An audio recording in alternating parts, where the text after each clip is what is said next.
Hey guys, it's Gerald, and this is the channel where we pursue our best selves yet. For today's video, we are answering some questions about my Miss Universe Philippines journey from Instagram. So if you guys aren't following me yet, make sure that you do. That's at Ayn Bernos. But next time we have another Q&A, you guys can enter your questions. So, for this one, I will try to answer as many as possible para madiscuss ko lahat. But just to give you guys a heads up, I want this to be more about the journey than any other tea, because I feel like a lot of you guys are fishing about tea when the Miss Universe Philippines journey is really more than that. It was about the sisterhood, it was about growth, it was about so many life lessons compressed into 2 months of experiences. So I'm gonna be focusing on that today. Go get your cha, go get your coffee, go get your, I don't know, lunch, dinner, breakfast, whatever, and let's hang out. Shall we begin? We shall. Alright, so first question is from Maida Luisa. What is the most, wow, we're going in heavy. Kakasimula pa lang, okay. What is the most heartbreaking criticism you received during MUP? During the beginning of the competition, of course, like I received so many criticisms. I think this has become a norm in pageantry na talagang grabe yung criticism sa girls. But the one thing na I really didn't like was when somebody said na my advocacy was selfish. To me, fighting for representation and inclusion and being there was beyond myself. I mean, honestly, if I just wanted peace of mind, I could have stayed in my room and continued with YouTube, you know? Being on that stage, knowing that I was an unconventional candidate that went beyond Ayn Bernos. To me, that was for every morena girl, every short girl, that was for every non-naturally skinny girl. For me, it wasn't about just representing everybody else who was outside of that pageantry norm. It was about allowing more people to be open to that diversity, you know? Para next time, iba-iba namang kinds of beauty ang nakikita natin every year. Every year, there's more to pageantry na we can discover. Every year, there's more girls who are courageous enough to try. And kung gusto talaga nila, kung dream nila yung pageantry, then, you know, stuff like your body type, stuff like your skin color, stuff like your height won't be a hindrance para you don't reject yourself bago ka pa mangarap. Okay, from Nix Chun, hello! Do you plan on joining again next year? I'm definitely not closing my doors, but papahinga muna ako. I mean, like, keep working on myself, and if it's in the cards for me, we shall see. Let's see, bala na. From Adrian Penguino, how did you deal with the comparison of the competition? Kasi when we were in the bubble, parang I felt the sisterhood so much, like the friendship was definitely there. So nung magkakasama kami, hindi siya mahirap at all. Pero when people were pitting us against each other at the beginning, especially bloggers, mga pageant pages na pinagdidikit yung mga yung mga mukha namin, it was like, this was probably one of the most challenging things, because obviously, like, being with so many beautiful, talented, intelligent women and being in a competition with them, it's inevitable for us to be compared to each other. It was definitely a challenge to kind of stay afloat and hold on to your self-worth, especially when that's so publicly discussed as if hindi ka tao with feelings. But I learned how to filter what I read, filter who I listen to, and at the end of the day, focus on what's important. And it really was about my growth. Kasi aanhin ko naman yung comparison, you know, kung hindi naman ako mag-improve sa sarili ko. So, working on my weaknesses were already so much work. Wala na akong time to focus on the comparison. It really was a challenge to just be a better version of myself at the end of the day. From Cassandra, what part of the pageant did you really enjoy the most? All the rehearsals, especially with the girls. As in yung nag-rehearse kami ng opening number, syempre ako bilang TikTokerist, give na give na give ako sa mga dance, ganyan. Sobrang enjoy talaga ako nun. I'm a former cheerleader, and it really brought me back to the days when I was training and I had a team. It really felt like that. Yung opening number rehearsal namin, feeling ko may team ako. Tapos I would count for the girls. I said, okay guys, and 5, 6, 7, 8. I-remind ko sila, okay guys, after nito, V formation. Tapos feel ko talaga yung parang bumalik sa pagka-cheerleader ko. I loved it. I really loved that. Just working with the girls, dancing. Next question is from Ignacio Gerald. How was it working with me? So Gerald is actually one of the stylists on set, I mean inside the bubble. So Gerald, it was so awesome working with you and Rick and Mama Mikey, especially when you guys were helping me out with the outfits. Syempre sa shoots, hindi ko naman lahat ng gamit, lahat ng suot ang kailangan namin suotin, meron ako. It was really difficult for me also because I went into the bubble. Wala akong team na, you know, like stylist, ganyan. So, thank you so much for looking out for me and making sure na I look good. Appreciated all the help that I could get, and talagang salamat Gerald and the rest of the styling team. From Van Sumo, how did Ayn pre-Miss Universe Philippines grow throughout the MUP journey?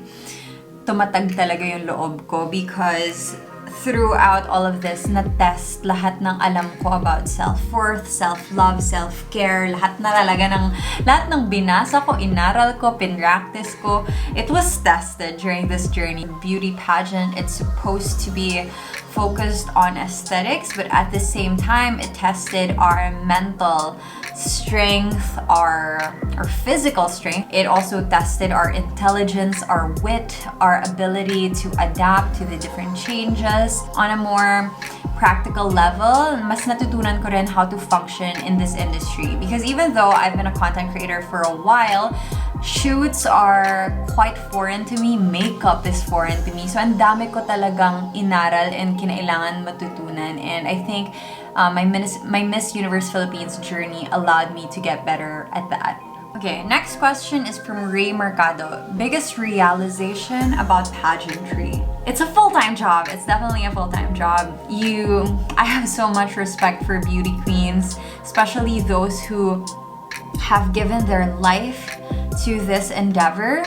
Grabe kayo guys, talaga. It's more than just the competition itself. The whole time that you are running for that crown, that you are vying for that crown, it never stops. Hindi natutulog ang Miss Universe Philippines journey mo.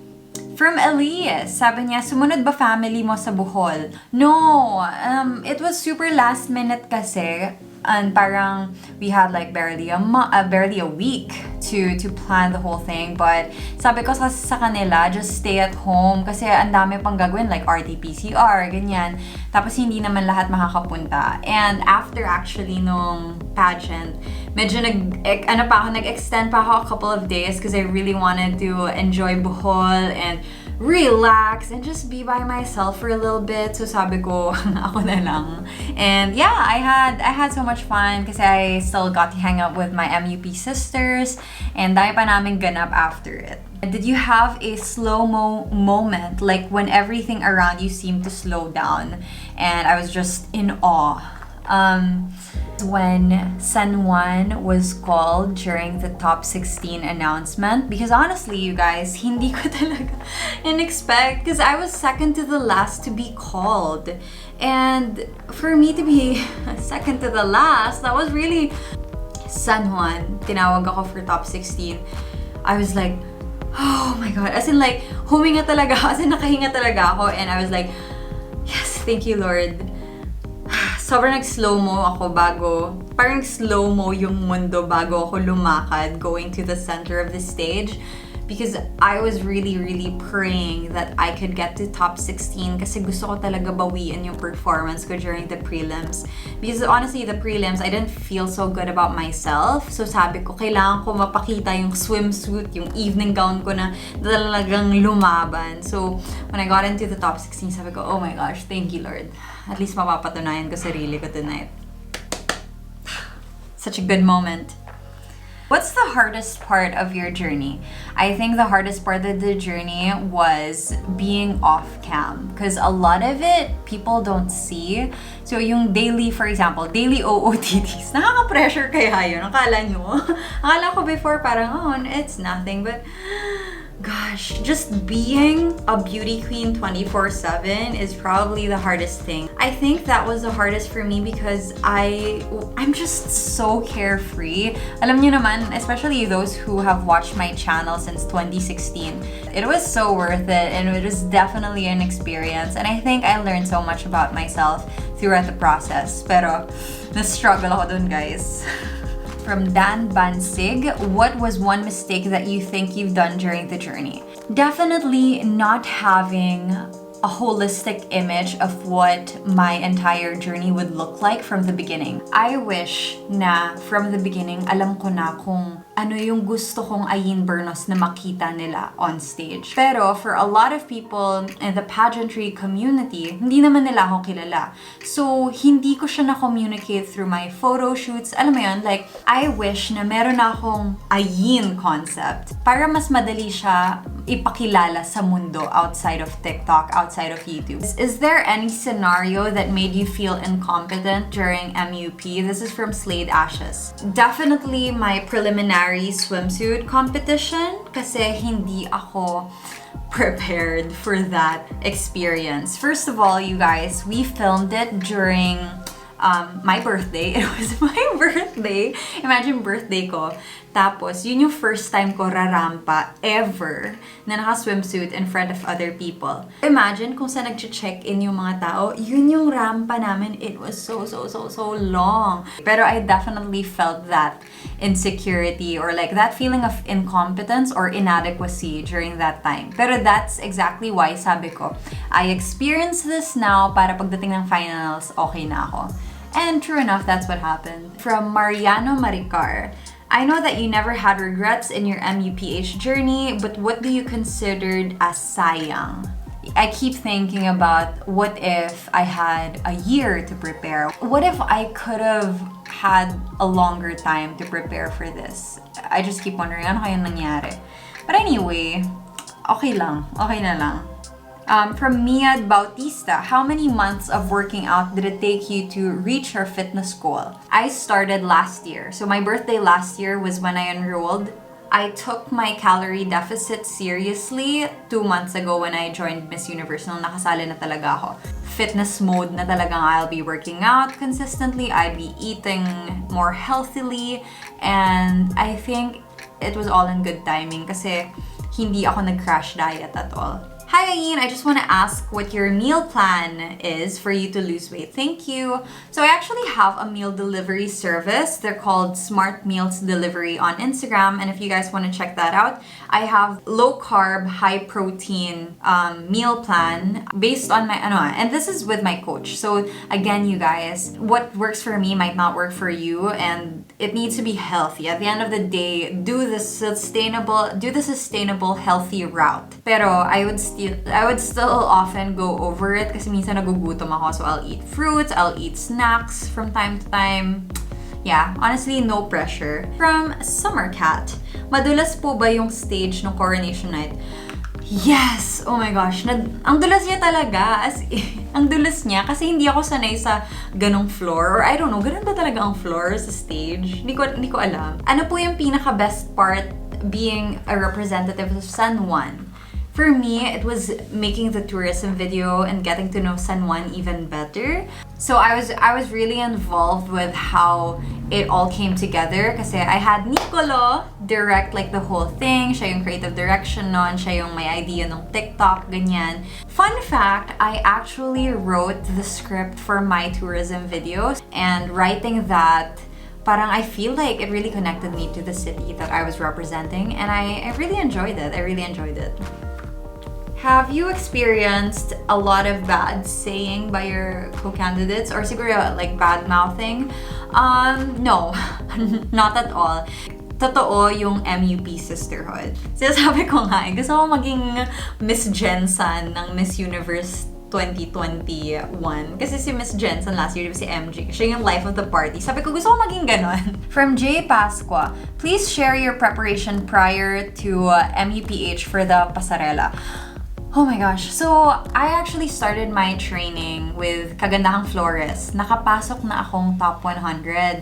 Kasi hindi talaga ako, hindi talaga ako KF. Nag-KF ako after ko nang malaman na pwede pala ako sumali. And the reason why I loved working with them was, number one, they welcomed me. As in si Tito Rog, winelcome talaga ako. Tito Rog was immediately like, okay, free ka ba bukas? Gusto mo ba pumunta bukas? Yung AP ko, AP is like accredited partner. So, sila yung person in charge na appointed by MUP to help us. So, si Tito Dave Ocampo, he put together a team to help me also prepare for that. So, he tapped Mama Shandy and yung si Mama Paula, who's my makeup artist, and Tito Edwin. So, we all got together. Tapos, pinractice ko yung pasarela ko with them. So, ayun, dun din ako natuto umaura, ganyan. Ayun lang, sobrang dami talagang, ang dami tumulong sa akin to be able to learn this. And I would never say na ako lang to, kasi hindi ako lang to. As in, dami talagang tumulong sa akin. I realized na more than just your pasarela, your walk, your establishment, I mean, your poses really matter. From Leia Roda 39, may glam team ka po ba? May glam team ako before going into the bubble, pero nasa bubble na, wala na. Most of my shoots before the bubble, si Mama Paula Maceda and si Maui. Tips for girls who are afraid of doing what they love because they think they are not qualified enough. Honestly, if on paper qualified ka, pabayaan mo na yung iba. Don't reject yourself before the world gets to reject you. Kasi ang mundo naman, magno-no at magno-no yan sa'yo eh. You know, matatalo ka, marireject ka, whatever. Pero huwag ka magdesisyon na hindi ka qualified before sabihin sa'yo na hindi ka qualified. So just try. Best moment with Team Sane. So Team Sane, eto kasi, we were grouped into 3 different groups. Sane, siya yung road manager namin, kaming girls. So mga ka-Team Sane ko is yung mga latter part ng aming group. So, ito yung mga PQRSTUV. Yun yung mga dulong probinsya at syudad. And I guess my favorite moment with them would be touring Bohol, going on that cultural heritage trip.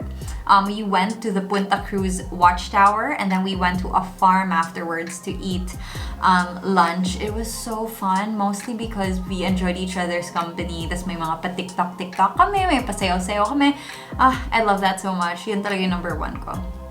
Best. Aside from height requirement, what are the other barriers that was removed kaya nakasali ka? Nothing. It was just the height requirement. Like, honestly, wala naman talagang requirement sa Miss Universe except kailangan single ka, never married, you don't have kids. Kailangan, may height requirement before, pero tinanggal na nila, so wala nang height requirement. Yung body naman, wala naman silang sinasabi na dapat ganito waistline mo. Wala naman ganun eh.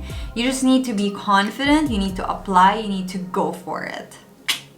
About po sa story ni Miss Parañaque, what did she mean that you broke rules? Or she just meant na I broke barriers. I'm not literally breaking the rules because I'm such a rule follower. But she meant like breaking rules. Like, sabi nila, hindi ako beauty queen. Sabi ko, yes, I'm a beauty queen. Yun lang yun. How did you feel when you were not called to be part of the top 10? From Francis Tutor. I wasn't really disappointed that I wasn't part of it. It wasn't na hindi ko gusto. It was more like, I can't believe umabot ako dito. Because honestly, you guys, sobrang talented nung batch namin. I think there were so many strong contenders. As in, sobrang daming magaling na to me, it was anybody's game. Struggles in wearing heels. Oh my gosh, it was such a struggle. Especially at the beginning. Wala akong stilettos, guys. As in, bumili lang ako ng stilettos na top 100 na. Tapos, the rest was history. It was really difficult adjusting, pero at the end of all of it, masaya ako because naka-adapt naman ako. Misconceptions and realizations about the pageant. I thought na maraming, kasi lagi nilang sinasabi, may sabotahe. Wala akong na-experience na ganon. Not even close. Lahat ng stress was from the outside world. Everything within the girls, like between us girls, sobrang chill lang namin. As in, sobrang chill lang namin. how would you want us to remember you? I hope to be remembered as the girl who tried and made it happen. Nakita niyo ako sa dulo, di ba? Nilaban ko hanggang dulo, di ba? Proud talaga ako dun. What's harder, preparing your physical body and be swimsuit ready, or preparing yourself mentally? Preparing myself mentally, definitely. Physically, it was manageable.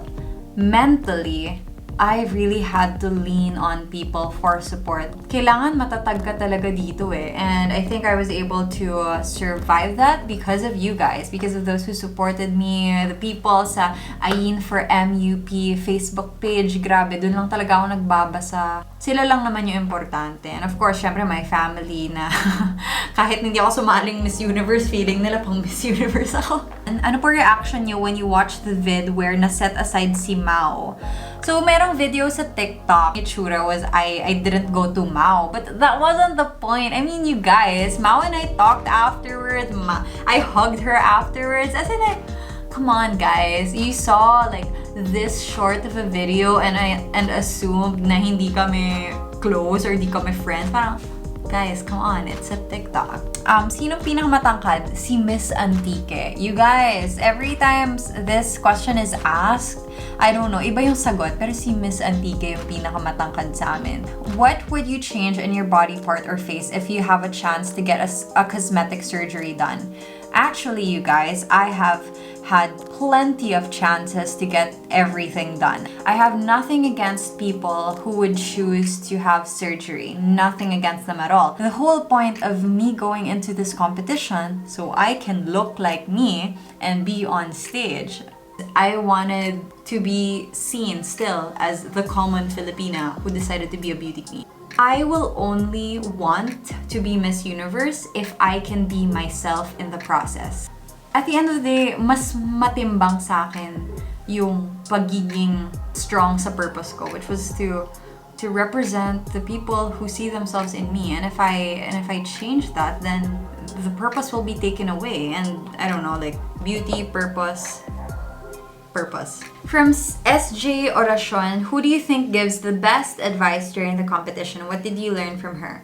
I think out of all of the advice that I got from my fellow candidates, one stood out the most, and that was from Leren. Hindi ko na-expect, as in like may time lang kasi hindi kami magka-group ni Leren, so hindi kami masyado nag-uusap. She talked about her experience as a beauty queen. She talked about her experience, you know, with how people used to bash her, how people used to do this, do that. And I felt like less alone kasi I thought na yung pressure na nararamdaman ko was so foreign because she just seemed so polished, so good.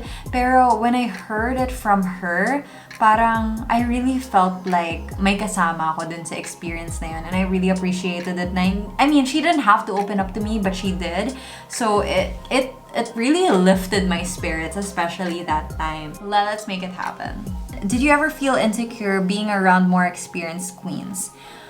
Hindi naman siguro insecure, I would say inspired. As sobrang inspired talaga ako. Kasi nga bilang fangirl, nag-fangirl talaga ako when I met all of them. As in parang ako, oh my gosh, pinapanood ko lang sila before and now we get to be here together. Anong pinakalutang moment mo sa MUP if meron? Nag-rehearse kami, binlock kami nung director. Ewan ko, being a Virgo, former cheerleader, control freak, sabi ko, Direk, excuse me po Direk, wala po akong katapat. Tama po ba yun? Tapos sabi niya, yeah, ano naman, kung wala kang katapat. Tapos parang sabi ko, I don't know po, symmetry? Girl, ano ba? Money-wise, naglalabas ba ng pera ang mga kandidata pa na sumasabak sa MUP or do you get sponsors?